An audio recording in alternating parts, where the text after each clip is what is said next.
Hello, everybody, and welcome back to the State of the League podcast, the series where I, Jack, aka JokicJoestar, am taking a look at the upcoming NBA season through the lens of the fans of each franchise. And today I am joined by Caleb at the NBA Facts on TikTok, and we're going to be breaking down what 2024 looks like for the Dallas Mavericks. Caleb, how are you Dude, doing I'm today? doing great. It's been fun keeping up with media day. The Mavs already had theirs, so just watching these other teams, seeing what Jimmy Butler's up to in his emo phase. But I'm pumped to be part of this.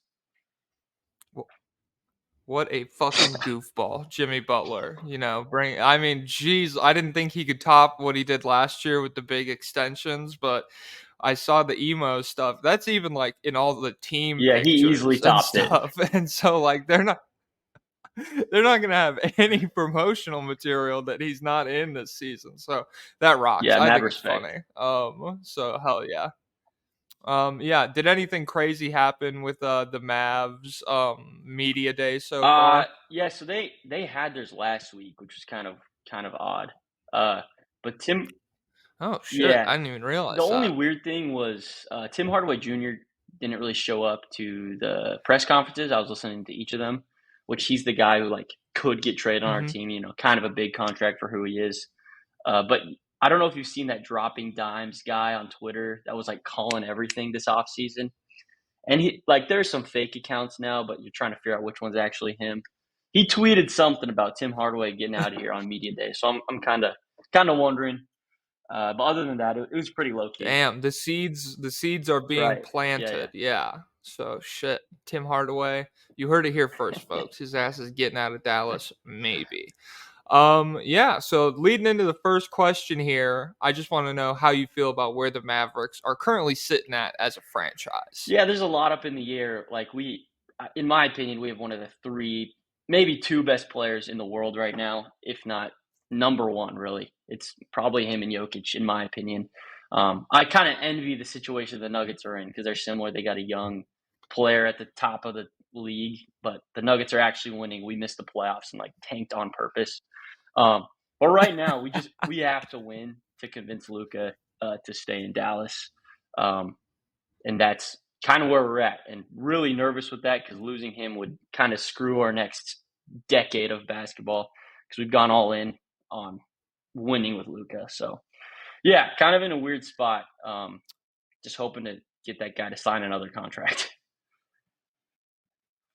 Yeah, that's the number one word I had at the top of my list here was just it's the feeling Yeah. is nervous when you think about the Mavs just because like there's so much pressure to make the Right. correct decisions and to surround him with guys who can immediately contribute to winning. And it's not you like there are similarities between Denver and Dallas. It's just Luca.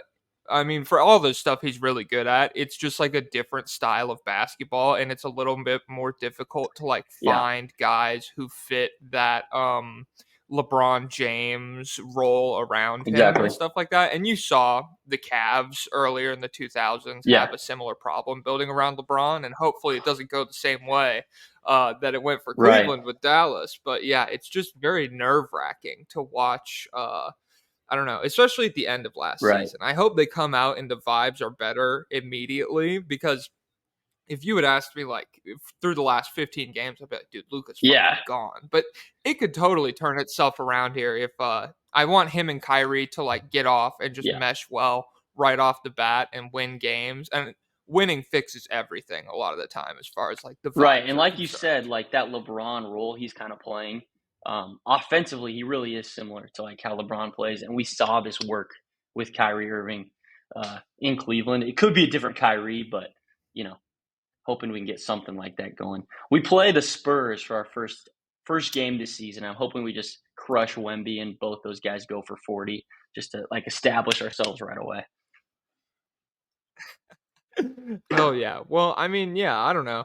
That's a very that's a narrative driven first game, I suppose, just in the sense that whoever wins, if you're coming out and Kyrie and Luca combine for Right. 90 or some shit and they just crush the Spurs. Oh my god, are the Mavs like conference Is finals Wemby a locks? And fraud? then conversely, if the Spurs come out Yeah, yeah, exactly. And then if the Spurs come out and do it, the opposite is like, dude, Wemby. I mean, he just fucking smoked Luca first Right. game. Oh my god, who's the real best young player and stuff like that. So that's an exciting first matchup, ESPN is going to love definitely. that game. That's all I can say.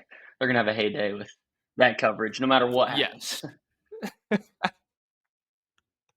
Definitely. Yeah. And so I mean, just looking ahead to like what it feels like there, the last like bit I had on where the Mavs are at is that it feels like you're kind of gearing up for the first real year of Mm, Luca's prime. That's just kind of like the vibe I've gotten this offseason. And so it feels like a lot of the success because you have such a reliable guy there in Luca who's going to come in and he's going to average a ton of points, be a very effective offensive creator. The success of the team almost feels like it hinges on the retooling of the roster around him and Kyrie that they did this offseason, which there was a very substantial, I mean, they lost like 5 or 6 guys that were on the team yeah. last year. And so, I mean, how are you feeling about that? Yeah. I think we had to make moves once again, like that nervous feeling you were talking about, trying to keep Luca here. Had to do something to show him that like we're trying to move and trying to win. And it started with re-signing Kyrie. Kyrie's media day was also great, which like I did not know what to expect because Kyrie Irving talking into a microphone. So like, who knows what you're gonna Yeah. get? But he even said he was like back in I think it's a draft question. So I think it was 2011 when he got drafted. He was like, I actually was hoping the Mavs would be able to get me. I like their culture. I still like their culture. I want to stay here. It's all talk right now, but that's great to hear. At the least, it's a very talented player next to Luca, which easily the most talented player he's played with, outside of 4-year-old Dirk Nowitzki. Um, and then Seth Yeah. Curry, he had a run in Dallas. He was great for us. He's a really great 3-point shooter, which is exactly what you need next to Luca. The thing is, you also need defense next to Luca, which we added in Grant Williams. Super pumped about that. And then our rookies, I'm excited for too. Omax Prosper, one of the most unique names in the draft. He's like a 6'9" stopper who's obviously never going to be probably even a third option in the league, but that's what we need, a dude who can, guard the best player on another team.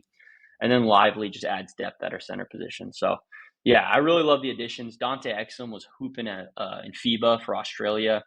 He played with Josh Green, which was cool, another Mav.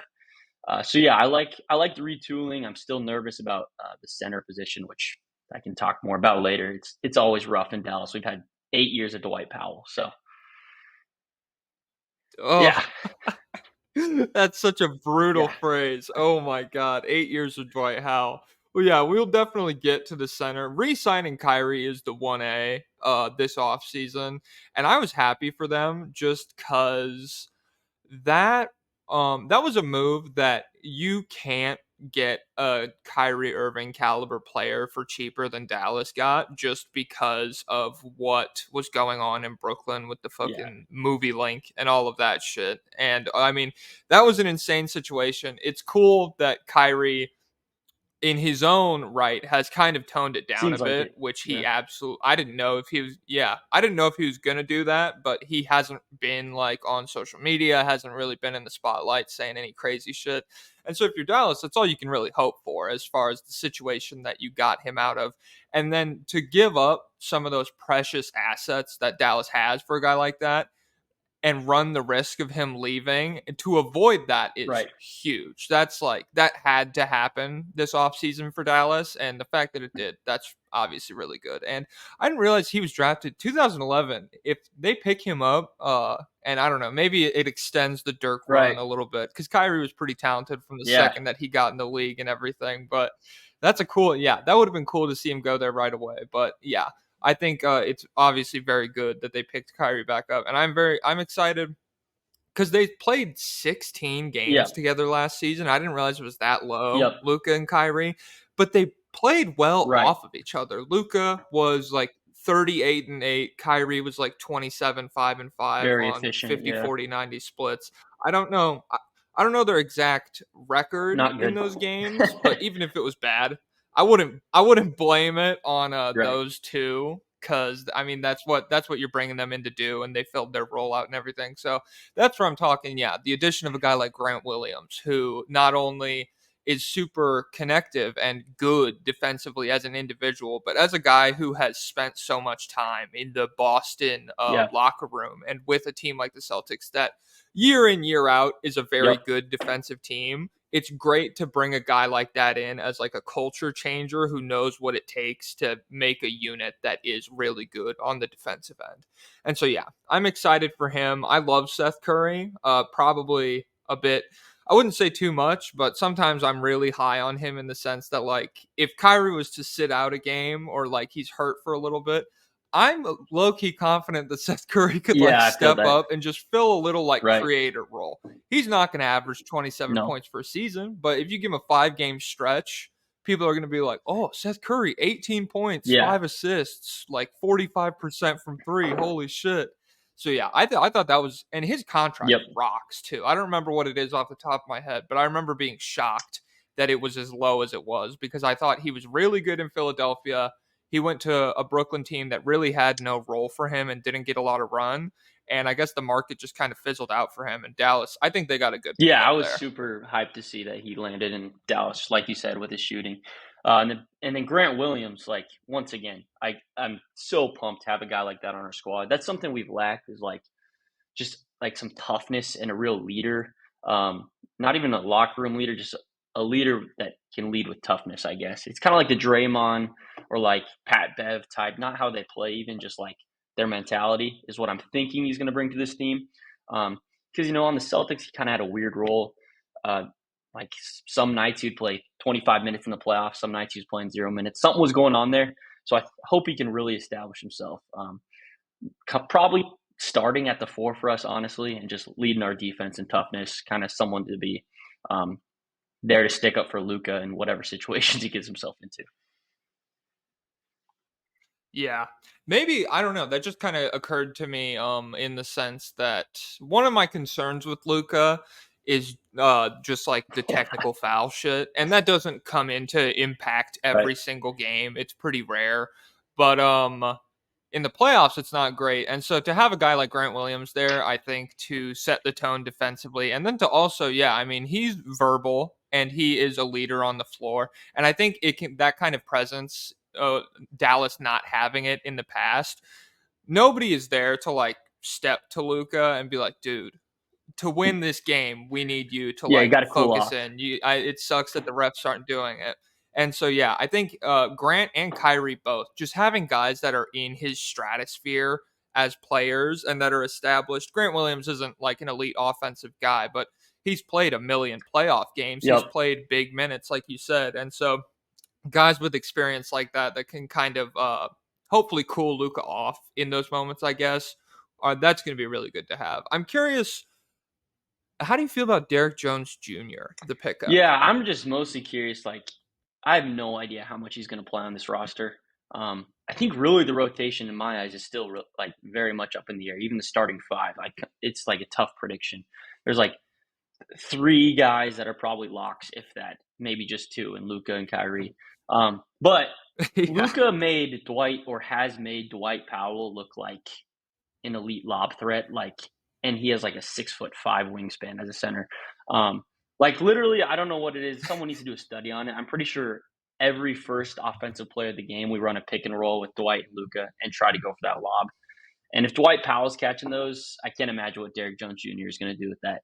Um, so I'm not sure how much he's going to be playing, but I think if he can establish that chemistry with Luca, at least for 10 to 15-minute spurts throughout the game, that'd be really cool to see what their lob connection is like. Other than that, like, I don't think he brings a ton defensively, and he's obviously not really a creator on his own offensively. So I don't have super high expectations for that. Mostly just hoping to be surprised by him.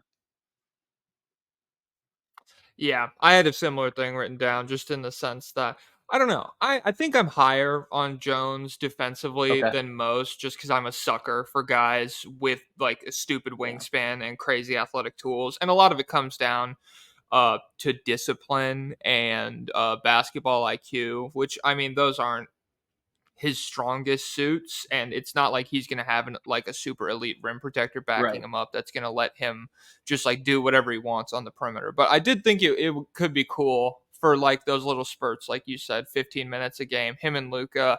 It almost gives, not to keep fucking bringing it back to Jokic, just like two white guys who are Talking good about at Luka and passing, Jokic but right now. It's embarrassing. I know. Yeah, and so yeah, I don't know. To me, it just kind of gives like the vibes they could develop a similar connection to Aaron Gordon and Jokic, just in the That'll be a sense that dream. Luka's really good at getting to the basket, stopping, and like letting all the defense blow by him or whatever. And anyone who recovers off that stop, if it's Derrick Jones Jr. guy, him cutting to the basket, Right. that's like a really good if he can figure out how to consistently make that play while being an above average defender. I think he'll carve out a spot for himself on this lineup. Just in the sense that Dallas, the silver lining, if Luka and Kyrie click together, is that they will be able to play guys who aren't big Right. factors Yeah. offensively because you have so much of the offense taken care of that you can let guys on the floor who will just like make up for whatever deficiencies those two Mhm. have defensively. So I see the vision with what they're doing there, but it is far from a guarantee, like Yeah, you and said. like that's like one of the biggest question marks again is our bigs rotation. So, Derrick Jones Jr. could average like 1 minute a night. He could average 25 in my mind. I think that's kind of fun coming into the season that there's actually some real competition for who gets those minutes. It's kind of unfortunate because it's mostly like pretty mid players, uh, but maybe someone steps up. Who knows who that is, and kind of takes that lead 4 or 5 role for our team.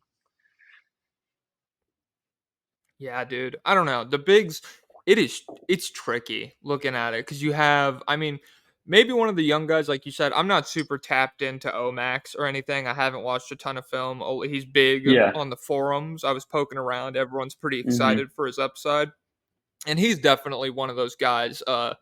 That you could play who's a non-factor offensively, but especially for big guys, they can elevate a defense so easily by protecting the rim that I could see that working out. But yeah, between like him, Kleber, Powell, Rashawn Holmes, everybody, it's so up in the air. Like you said, I don't really. It's a difficult Right. And then our position. other rookie, Derek Lively, Jason Kidd has already teased at him starting at the center, um, which would be like pretty insane. But supposedly he's supposed to be like this Tyson Chandler light.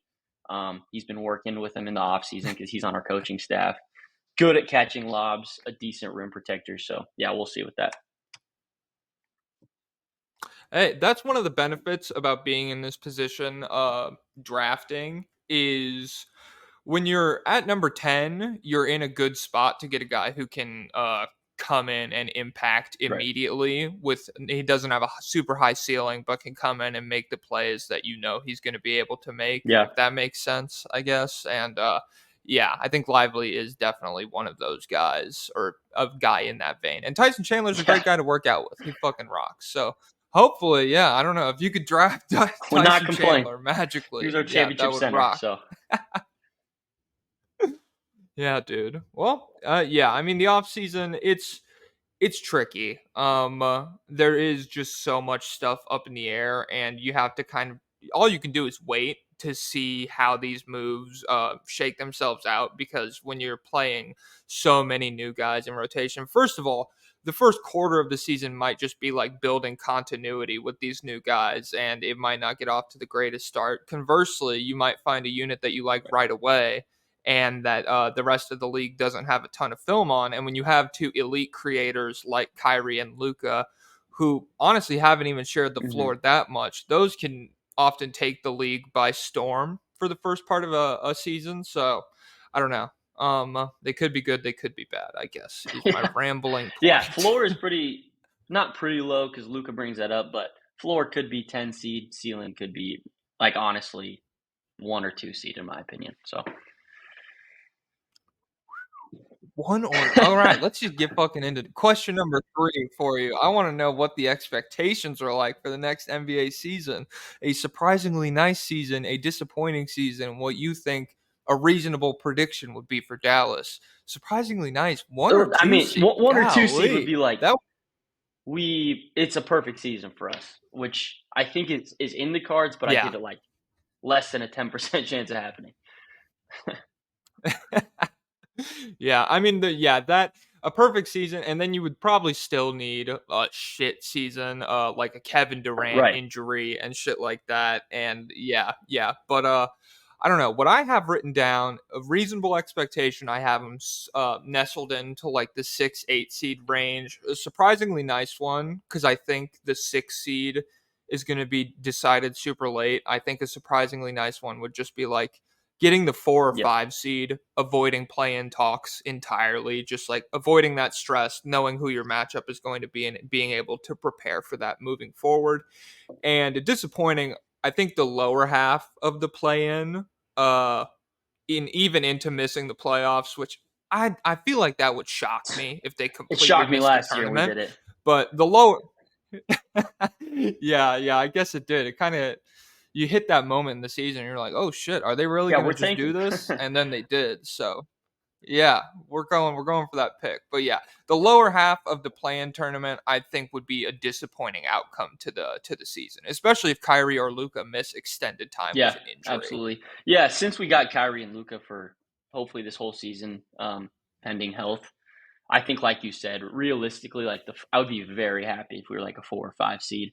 I think we are in that like probably that tier two in the West, like the middle of tier two in terms of teams. The West is like just very interesting this year, stacked kind of as always. Lot of teams that could be really good. A lot of teams, like most teams in the West, think they're going to make the playoffs, and I think the Mavs are better than like half those teams. So yeah, like 4 through 6 seed would be awesome. Stay out of that play in because we do not want any part of that. But at the same time, I'm very confident that like if Luca is in a make or break play in game, he should win that. So Yeah, definitely. And it's a lot nicer when you're in competition with some of these other teams that think they're going to make the playoffs. Having Luca, I mean, it's such a obvious truth, but at the same time, having one of the best players on the planet who really is, I think he's going to have an MVP caliber yeah, season next year, if not outright win the award. If they take the 4 seed, I think he could easily right. win the MVP award. And so when you have a guy like that having a season like that, I'm very confident that they will outclass a lot of Hmm. those other teams that are like, oh no, our chances of making the playoffs are good. I think when you compare him to Dallas, especially because Luca, he takes so much shit personally, it seems Definitely. like, and so to miss the playoffs entirely, it feels like he will be very motivated to come back and have a very high quality season Yeah. right from the jump. Yeah, and apparently, they like to say it every season, but he should be in the best shape of his life coming into this year. So if that's true, you experienced this with Jokic a few years ago, um, where he finally got in shape and kind of started to really peak. It complete it changes the dynamic of the Yeah, team entirely, and I think that's a spot where Luca, I mean, it could happen for Dallas just because when you're not spending, I don't know, 18 games or whatever, kind of fucking around, getting back into shape. I mean, that's something where you start to, your teammates see you taking it more seriously. And as the best player on the team, everybody around you kind of coalesces and are like, all right, well, let's focus the fuck up. And especially with a big offseason full of moves, I think it's easy to see Dallas is trying to yes, change the absolutely. culture a little bit away from, yeah, away from whatever it is. I don't know how to describe it exactly. It's kind of like an intermediate team to a team that's trying to be as competitive as Right. possible right now. Yeah, we were a team just a couple seasons ago that made it to the Western Conference Finals, which is crazy, and like came back from uh, beat the Suns in 7 games, which is insane. Um, but like you said, just like Luca starting the season in shape is a game changer. I do envy him that he comes into every season out of shape and still averages 37-7 somehow. That's insane.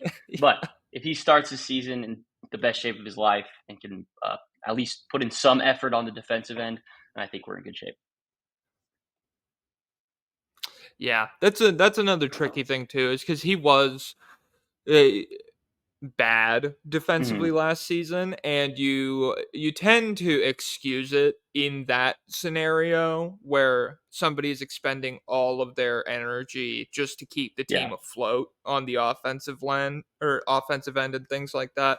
And so I think this season, when you have surrounded him with the tools to be a capable team defensively, as far as like wing depth and stuff like that goes, I'm not sold on the center rotation Yeah. as we've kind of talked about. But the team should be better defensively, and so when you surrounded him with the tools like that, then behavior and like defensive tendencies that he showcased last year become a little bit less excusable. You want, especially getting help from Kyrie on the Right. offensive end, you want everybody to at least buy in and Yeah. show effort on defense, and he wasn't necessarily Yeah. doing Exactly. that.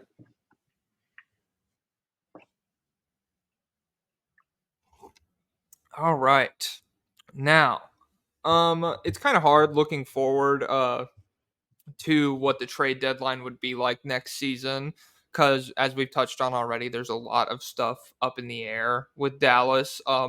Is there a midseason trade that you would want or expect the Mavericks to make next season off the top of your head? Um, Absolutely. There's a couple guys that like Mavs Twitter and myself personally have been like after for years.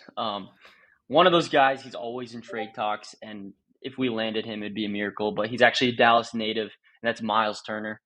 Um, Good rim protector. He gets a lot of blocks. I don't think he's as good of a defender as the stats say, but he is a better defender than anybody on our roster, or at least better rim protector than anybody on our roster. Then Clint Capella is another guy we've always wanted to see in Dallas. We saw what he did next to Harden, and I could hope that could look similar next to Luka. And then after this Celtics trade, I'm curious what the Blazers are hoping to do with Ayton and Robert Williams on the same squad, because Robert Williams would be a sick guy to have in Dallas on this squad. I didn't even think about that. Yeah, the four I have written down, I have Miles Right. Turner right away. I didn't realize he was Yeah, from Dallas, so he's a that Dallas just guy. adds the fit It's an fucking amazing fit. rocks. Yeah, Stretch so five who that can that protect the rim.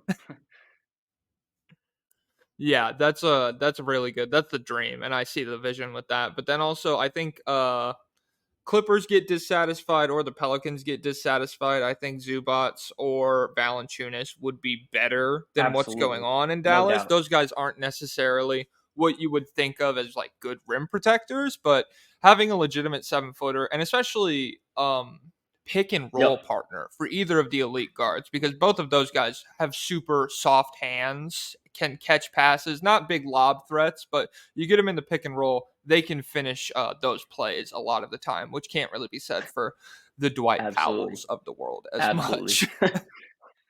But yeah, dude, Robert Williams, that's a super interesting look because I mean, you're already kind of being like fingers crossed we can be healthy when you have a guy like Kyrie Irving on your Yeah. team. And I think that would only be made exponentially more of a factor if you were to add Right. Robert Williams. But as far as skills go, I mean, whenever he was on the court in big games for Boston, it was just like, holy Yeah. fuck, this guy. I mean, if he could stay healthy, he is a Yeah. force No doubt. defensively as a rim protector, as a help side guy, like hedging screens in the pick and roll, all sorts of stuff. And so he could really help make up for those deficiencies with Luca or Kyrie that I already touched on, just because he's so good at like kind of roaming Hmm. around away from a big and stuff like that. So yeah, I like that a lot. Damn. The bullet I had after just finding a more legitimate like go-to big man was just like, I don't know. I think any moves to be made will probably wait for the off season unless like a just magical player Yeah. becomes available at the deadline. Because you need to develop chemistry and continuity after making like 4 or 5 new free agent Yeah. signings this Exactly. offseason and barely getting it established with Kyrie. And so, yeah, I don't know. For every other team, I feel like I'm almost too imaginative with like what they're going to trade for and shit like that. But with Dallas, I really see a path forward for them to let the work they put in this offseason Yeah. pay off by just believing in these guys Yeah, that they that's a good got. point. Yeah, and I think truly the only like huge positional need is that center position. But one other guy that comes to mind is with Miles Turner could come in a package. I don't know. Is Buddy Hield just because having shooting like that on any team, especially next to Luca, Kyrie, would be amazing. It wouldn't help our defensive woes, but offensively, if we had Buddy Hield, we're dropping 150 every single night. So Yeah, dude. That I don't know. It's tricky. Because I see a timeline where this Dallas team just kind of commits to the Sacramento Kings mold of we're gonna fucking yeah, outscore you, and if that bites us in the ass in the playoffs, it's fine. But that, yeah, if you snag Buddy Hield in that package and then you're rolling out, yeah, lineups like that with a guy like Seth Curry off the bench, I don't know, hypothetically, if you manage to hold on to him yeah, through that trade or whatever, that's a team that is yeah. No very one's guarding potent that. offensively, and so Everyone's scoring on it, yeah, but no one's that's guarding the it. until it's pretty much whoever gets the ball Yes. last is winning the game. Yeah. All right. Mid-season trades. Yeah, we're good to go. Which player? This one's tricky for this roster. Which player are you looking forward to seeing progress the most this upcoming season? Yeah. Obviously, it's not like progression because it's their first season, but obviously, I'm super excited about the rookies we have. Already hit on that. I don't think they'll be consistent parts of our rotation for a while, but I think Jason Kidd isn't afraid to experiment with them, from what I've heard. So excited for that. But the number one player easily that I'm excited to watch progress is Josh Green. Um, like I said, he was playing on that Australia team in FIBA. He's one of the leaders on that team with Josh Giddey, Patty Mills, which is kind of cool to see. But I think he should be our starting three.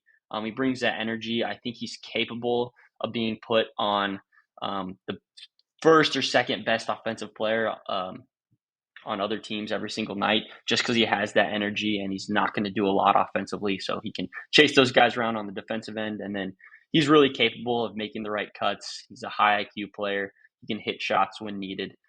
So last season, we saw a huge step up from him. And if we could see another one, I think he could even, like, this might be some bias coming out, but could be like a most improved candidate for sure.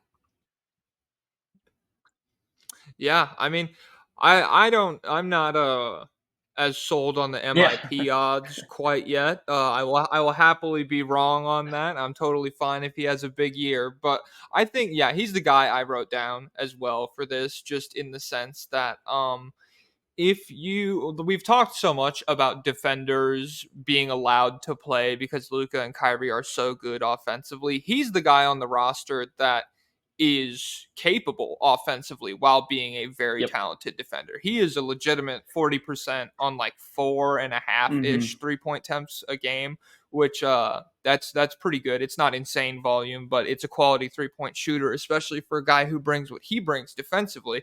And so if you get him out there in addition to Luka and Kyrie, then you're alleviating those guys even more who aren't capable or offensively because it's just an Right. additional swing pass into an Hmm. open shooter, and it allows them. I don't know. Yeah, your lineups become a lot more Yeah. versatile when you have a 40% 3-point shooter out there. Super hot take, super scorching analysis is that it's actually good when you When have good guys hit their shooters shots, out you there. win. But yeah, Yeah, exactly. You score yeah. So points. obviously, Josh Green, super excited for, and another guy we haven't talked about at all, which I feel like has to be mentioned today, and another guy I'm excited to see progress. I'm not really sure what it'll look like in this rotation again because everything's up in the air. But Jaden Hardy, um, or yeah, Jaden Hardy, he went viral this week for a weird laugh he had, a Kawhi level laugh on media day. I don't know if you saw that one. It turned out it was like a dare from Dwight Powell or something, but he made it happen. But he looked really good. It's kind of cherry picked, but like his plus 36 or per 36 numbers um, were really good compared to other rookies last year, which is kind of random but interesting. When he was in that rotation offensively, he's really making an impact. The thing is, our guard rotation, I feel like, is pretty set with Luca, Kyrie. You feel like you need to play Seth Curry. Um, Tim Hardaway Jr. Once again, who knows, but he should be in the game if he's on the roster. So excited to see what he does this year if he gets minutes. I think he's a very valuable piece to this team going forward. He also could be not like a high value trade chip, but someone that a young team would value to have on their roster if he's not getting minutes on a team like the Mavericks, who are trying to make that jump to make the playoffs and win some games in the playoffs. So yeah, excited to see what he's like. Yeah, Mhm. Hardy's good. I think he'll pan out, and it is tough. Always seems to work out that way when you get two really talented guys on a team. Then you start finding a bunch of promising young guys at the Right. exact same positions, and so you're like, yeah, if he could carve out a spot, with how Kidd has talked about starting Lively and everything, that doesn't make me like, I think it's possible that if someone's playing really good, they could overtake Steph Curry on the depth chart. Yeah. Seth Curry, not Steph I'd Curry. take He's Steph. probably not getting overtaken. But yeah, I'm probably going with Steph over Hardy. He You're gonna might have start to over excuse me Kyrie there, too. but You never know. yeah. But I don't know. As far as beyond Luca and Kyrie, you have big names on the roster, but nothing is set in stone if a guy has a Yep. breakout season. And I don't know. Sophomores, that they're capable Mhm. of doing that. When you have a full off season of league training, there are guys who can take big steps forward in a small amount of time. So yeah, Josh Green and Hardy are two big ones for me. I also wrote down Luca here. I feel like it's obvious, but I think I would love to see, now that he has legitimate help, some of the flaws offensively that are kind of overwritten because his backpack has just been Yeah. fucking massive for like 18 months now. Like anything he does wrong, you're like, okay, well, he's going to do everything. So some of the things are not going to be good. But things like shot Hmm. selection, things like his off ball ability as far Yeah, as no like catch doubt. and shoot on threes and things like that. I If he takes steps forward in those areas, holy shit, it becomes so much more Right. difficult to guard him because even last season when he wasn't doing those things well off the ball, like he's a good off ball mover. He gets himself open, things like that. He didn't have a ton of opportunity to do that with the people that Exactly. were on the roster.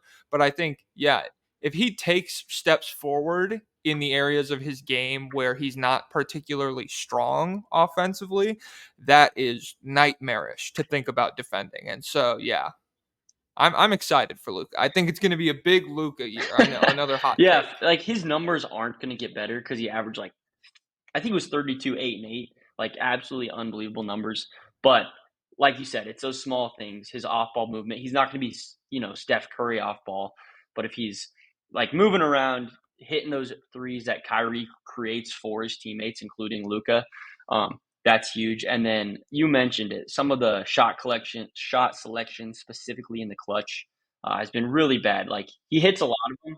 But if you watch all 82 games of the Mavs, sometimes you see Luca get the ball with 5 seconds left, and you just know we lost the game, which is crazy to say about one of the best players in the league, who I think is capable of being very clutch. It's just some of the shots were not it. Oh yeah.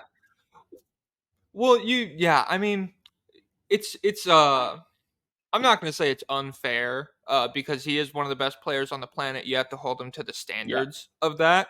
But you see them inbound the ball to Luca and you see the way the defense adjusts and yeah, like you said, you kind of just know in your stomach. I wasn't like tuned into every game, but I saw a number of those where it's just like it's going to be impossible for him to even get a hmm, look right now, just with how the defense is like adjusting, knowing that he's not moving this exactly. ball. And so I think, yeah, that's shot selection in the clutch. And to avoid getting into those scenarios, I think him being able to play off Kyrie Yeah, is going to be big next season because Kyrie is such a steady guy down the stretch as well. And you don't want it's one thing to put up a bad shot at the end of the game, but another thing is like putting up a bad shot with like a minute yep, 30 left in a possession where you really need a good look. That was something that routinely happened for Dallas last year that I think the changes they made there should be yeah, better looks down the stretch. And so I think that'll help everybody because if the team gets better, Luca's MVP odds get better, everybody's happier, winning is yeah, fun. And so yeah, I think I think that'll be a good yeah. thing When it for comes them. down to it, it's like that Luca Kyrie chemistry. It affects every aspect, I think, of our game and our team on the court. So if they can find that and start clicking, I think we'll be rolling. Absolutely. All right, the last question I got for you today is what team do you think is winning the NBA title? I have not discussed the last time I did it with Joel Okay. Moran a couple days ago, and that was right after the Yeah. Dame trade. But now we have Dame moved and Drew Holiday moved, and so there's just a lot of shit is rapidly changing. How you feeling? Yeah, so I might just be a hater, but I'm not sold on Jason Tatum as a first option on a true championship level team. I still think it's like five guys in the league who can do that, and he's not one of them. I know he's made the finals, more than Luca, one more playoff games, but still. Um, That is the most yep, Luca fan it take I is. It have ever is. heard. I have to say. Absolutely, but No, see, I see where you're yeah. coming from though, because like if it's a 7 game series, Tatum will have 5 games where he is that Hmm. first option, and then he'll have 2 games where he's like 35% from the field, Yep. 19 points per game, and it's just like, what the fuck, dude? We can't. And the Celtics have been able to Right. They got a survive great that, roster. and like make deep postseason runs, but now that they have kind of sacrificed some depth in exchange for these very high caliber players who are only going to fill a certain role, I think if Tatum has those games, it could be a lot more costly for them in this postseason. So I get where you're coming from a little bit as a less biased guy, but yeah, Right, I yeah, know what that's you're some saying. that's some Luka bias, no doubt. But I do really like Drew Holiday too. I think he's actually becoming underrated as a playoff performer. I know his efficiency gets a little bit worse in the playoffs, or a lot worse if you've seen like the graphics and stuff. But his defense and just um, his IQ in the playoffs is so huge for that Celtics team, and just veteran leadership. Someone who's won the final, someone who's been in those scenarios. But still, I'm gonna have to go with Milwaukee. I feel like it's a pretty basic take, but Giannis and Dame, uh, that's terrifying. I picture them playing the Nuggets in the finals. Um, Still a basic take. Probably the two best duos in the league, Jamal and Jokic versus Dame and Giannis. But I see the Bucks coming out on top there, and Giannis getting another one. Yeah, dude. I don't. Yeah, basic is fine. It's at this point. I mean, I'm in like we're not in the hot No, take business on this podcast. We're just talking, and I mean that it's normal. Like that makes sense. I think like you said, I agree. I troll online. If I'm sure somebody might pull this clip and pull some receipts. Drew Holiday's efficiency has been a topic on my Twitter several times before, where I'm just like, this guy fucking sucks in the playoffs. But in terms of, I was worried he would go somewhere where his defense would not be the complementary piece to an elite defensive unit. And then in that scenario, his offense matters yeah, a lot more. I think with Boston, they can go away from him and he won't be asked to do what Milwaukee was doing in terms of right, perimeter creation. And his defense absolutely is the capstone to that unit. They were already really good. And I mean, depending on the health of their yeah, front court and everything, Al yeah. Horford's old, That's Porzingis what's is scary for the sketchy. Celtics. But I mean, yeah, yeah. If they can make it, though, I mean, that is a fucking tough defensive unit to go against. But at the same time, deep in the playoffs, star power does Yeah, tend to matter a little bit more than things like that. And I know we just saw it from Jokic and Jamal, and I would not be surprised to be wrong at all here. But on paper, Dame and Giannis seems like the duo that not only is the best star power, but they work together complement each other great. Yeah, perfectly with how they both like dominate, yeah, different areas of the floor that you can't get to at the same time. And so, yeah, I'm not mad at that take at all. I think Denver, Milwaukee, totally reasonable yeah. prediction there. I want to say the Mavs, but I don't think I can bring myself to say that. I mean, it's all right. I think realistically, if well, first of all, just getting back to the Right, fucking that's a playoffs after start. missing it, that it will feel very good. And I think that's like if that's a set or if that's a first round matchup for a higher seed, that's a brutal Yeah, first round go, yeah, man. Because I mean, 7 games beating Luca is yeah. And in the difficult playoffs, if you get into he's a even playoff better series with somehow. him. Yeah, and so I mean, if if Kyrie, he hasn't gone to like 2017 postseason levels in a while now, but if he can get back to that playing off of Luka, that's a brutal fucking first round draw for, I mean, especially if a team like the Kings gets another top 3 seed or something like that, or the Suns get in there and they're not very healthy, their depth hasn't worked out or something like that. I could see the Mavs pushing a high seed to a No lot doubt. of games, if not overtaking them. So, yeah, I think Mavs not finals yet, but I think as far as like establishing patterns that that will get Luca Yeah, to stay and things like that, and communicating that he's going to have a competitive team around him. They, I think they're on the road to doing shit like absolutely. that. So yeah.